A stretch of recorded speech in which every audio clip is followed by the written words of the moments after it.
Salut à tous, je vous emmène dans un instant pour un interview avec Il était une graine, une entreprise de micro-pousses basée à Angers, fondée par Anne et Margot. Ils sont maintenant 8 à produire sous serre plus de 6000 barquettes par semaine. Vous allez voir, c'est une superbe ferme qui va, j'espère, vous donner envie de consommer des micro-pousses et puis peut-être même d'en produire. Allez, c'est parti!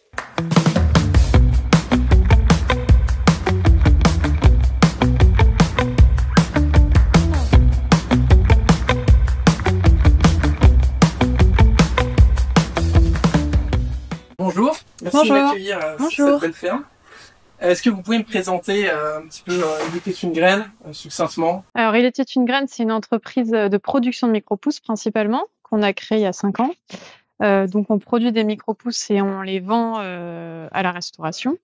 Et puis, on a lancé une activité il y a à peu près 3-4 ans sous la marque Colette Graines, qui est de l'achat-revente de graines pour la production de micro-pousses. Vous êtes sur quelle surface à peu près? Quelle quantité vous produisez environ de micro-pousses?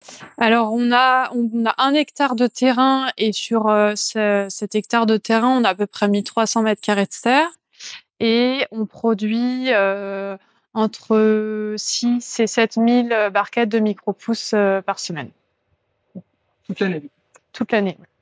On va revenir un peu à vos débuts. Alors, comment ça a commencé cette aventure? Est-ce que vous étiez déjà dans le milieu agricole? Comment vous avez découvert les micro-pousses? Alors non, enfin moi mon papa est agriculteur, donc je suis quand même du milieu agricole et Anne, mon associée, a de la famille dans le milieu agricole, mais au départ on s'est rencontrés dans une entreprise de conseil à Paris, donc dans un endroit où on touchait pas du tout à l'agriculture et on a eu toutes les deux envie de monter notre entreprise en lien avec l'alimentation et l'agriculture. Ensuite on a réfléchi à plein de choses différentes, des projets plus ou moins saugrenus. Et puis, on a découvert par hasard les micro-pousses. C'est passé de l'élevage d'autruches à à la production d'herbes aromatiques originales.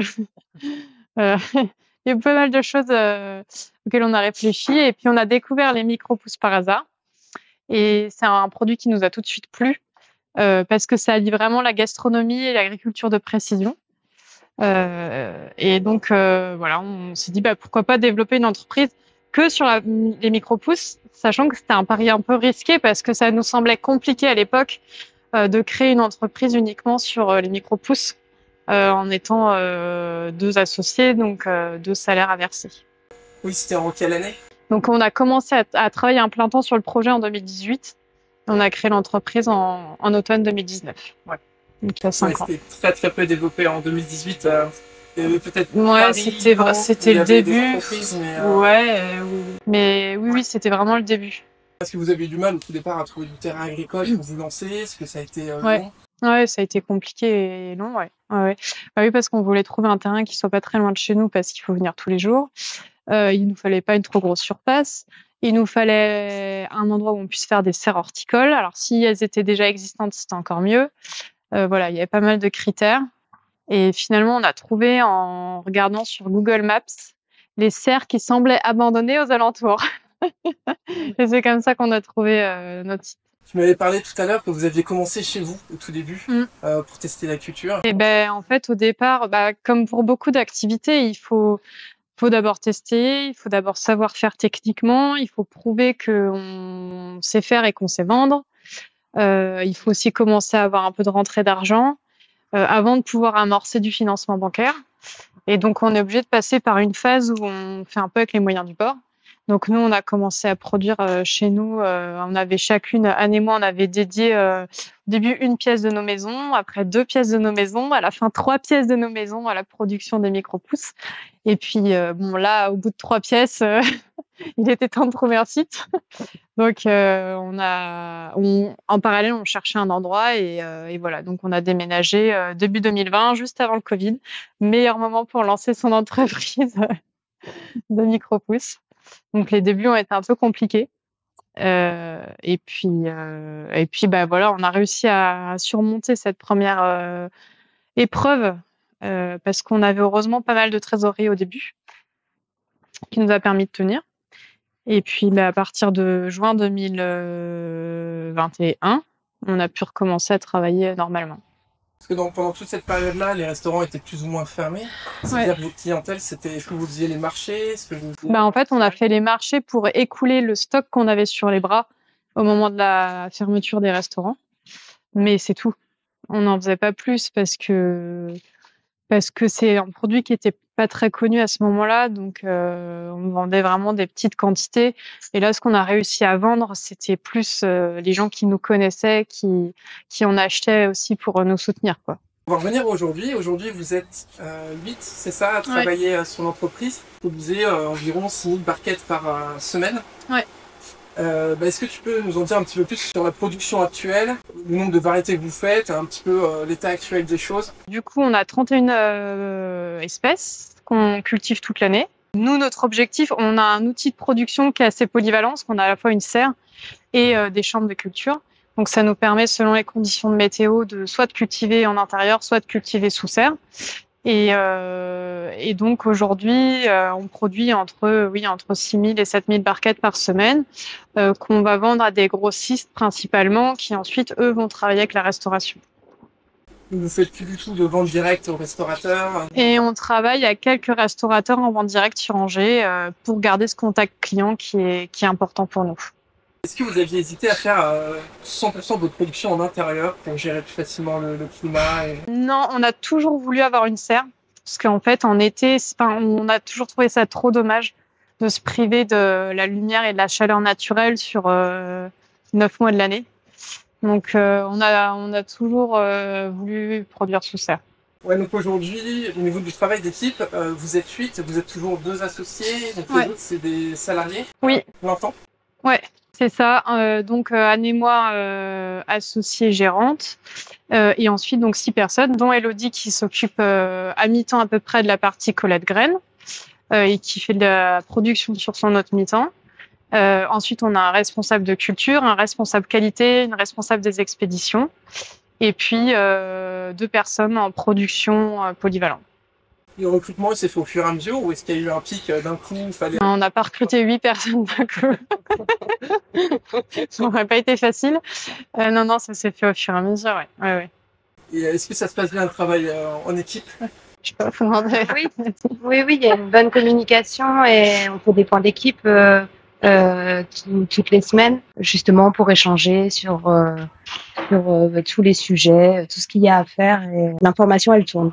Une des contraintes de la culture, c'est que c'est 7 jours sur 7, je pense chez vous aussi, comme partout. Donc ça veut dire que vous tournez, vous avez des astreintes un petit peu pour les week-ends. Ouais, c'est ça, tout à fait. Ouais. C'est l'avantage d'être nombreux, c'est que plus on est nombreux, moins il y a d'astreinte. Oui, c'est sûr. Donc vous avez des vacances aussi. Ouais. On a aussi des vacances. On a nos vacances.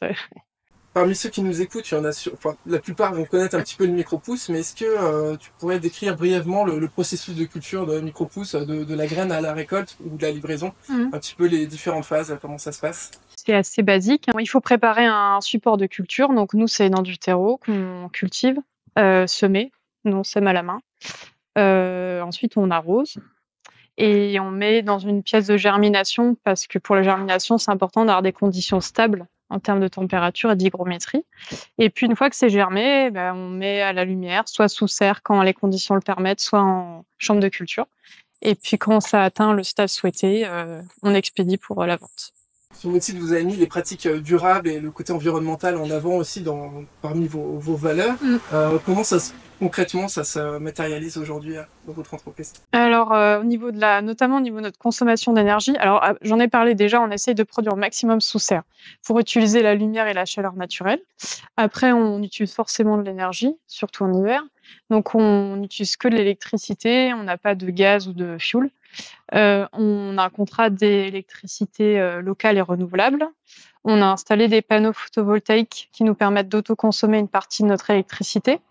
Et puis, on a un système de chauffage sous serre qui vient récupérer de la chaleur issue de nos chambres de culture. Donc, ce qui fait que notre chauffage sous serre consomme très peu d'énergie. Donc ça, c'est sur la partie énergie. Et après, on fait évidemment la chasse au gaspillage d'énergie. Donc, on essaye toujours d'optimiser notre outil de production. Et puis après, sur la partie emballage, on utilise des emballages qui sont recyclés et recyclables. Nous, aujourd'hui, on a fait le choix du recyclable plutôt que du compostable Parce que compostable, il n'y a pas de filière de compostage industriel. Donc, ça finit en général dans les poubelles noires. Donc, on préfère utiliser des emballages recyclables. Et on essaye d'avoir le moins d'emballages possible, bien que malheureusement, il en faut toujours de plus en plus des emballages. Ouais. Donc, voilà, à chaque étape du procédé, on se pose la question de ce qu'on peut faire pour minimiser notre empreinte environnementale. Évidemment, on n'utilise aucun produit sur les micro-pousses, on utilise un terreau biologique, des graines biologiques. Quand elles n'existent pas, dans tous les cas, c'est des graines qui sont non traitées. Voilà, on essaye de faire attention à chaque étape et après, c'est jamais parfait. On aimerait toujours faire plus, mais il faut concilier ce qu'on aimerait et puis la réalité de la production. On va parler un petit peu de Colette Graine. Est-ce que tu peux nous décrire toute cette partie d'activité? Alors, Colette Graine, du coup, c'est une activité de revente de graines, du coup, pour des particuliers et des professionnels. Et du coup, moi, je gère toute cette partie, en fait, de la demande du client à l'expédition des colis, en fonction de leur demande, l'ensachage, la préparation, et puis aussi répondre à toutes leurs demandes. Quand même pas mal de demandes de conseils aussi. Donc, du coup, j'essaye de répondre du mieux que je peux, en fonction des différentes conditions de culture, puisque moi je connais les conditions ici, mais pas forcément leurs conditions. Et du coup de réaliser aussi tout le suivi sur la qualité des graines, puisque notre objectif c'est de vendre une graine de la qualité la meilleure qu'elle soit.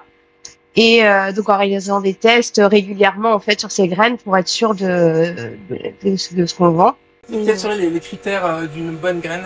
Son taux de germination déjà, un taux de germination pour le principal. Qu'elles soient non traitées. Qu'elles soient non traitées, effectivement. Parce que, comme pour, en fait, les graines qu'on utilise pour Il était une graine, on essaye au maximum de les trouver en agriculture biologique. Et si on n'a pas les qualités requises en AB, elles sont non traitées. En tant que producteur, je sais que c'est compliqué de trouver des graines. Déjà d'avoir toute la gamme de variétés et encore plus qui viennent de France. Est-ce que là ça fait 4-5 ans que tu es à mi-temps dans ce domaine-là? Est-ce que tu as vu une évolution? Il y a de plus en plus de producteurs de semences en France dans cette filière, ou comment évolue la filière un petit peu en France? Joker. C'est ça. On a assez peu de graines malheureusement qui viennent de France aujourd'hui. En fait, elles viennent beaucoup d'Italie. Et en fait, nous, on est dans un département, le Maine-et-Loire, où il y a pas mal de semenciers. Donc, on s'est dit, c'est quand même dommage de ne pas avoir une partie de nos graines qui viennent d'à côté. Et donc, on a monté un partenariat avec un semencier local pour qu'il produise une partie de nos graines de micro-pousses. Donc là, on a quelques variétés qui sont disponibles à certains moments en local, notamment la tagette, le chiseau vert, la bourrache.